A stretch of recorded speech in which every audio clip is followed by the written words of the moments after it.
here is the end of that course. So congratulations, you have successfully completed your Python course, and now you have solid foundation on the Python basics and the most important and fundamental concepts.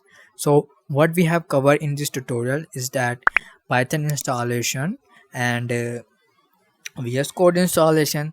The second one is that variables and data types, if statement, elif statement, loops, while loop, for loops, and much more, functions and exception handling and file operations and much more things that are very important in a Python programming language. So now you are well aware about the Python basics and foundation concept. So congratulations.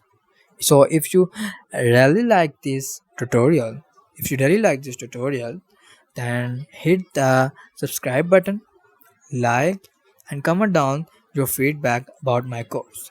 So here is for all today. See you soon in the upcoming videos. Take care. Bye.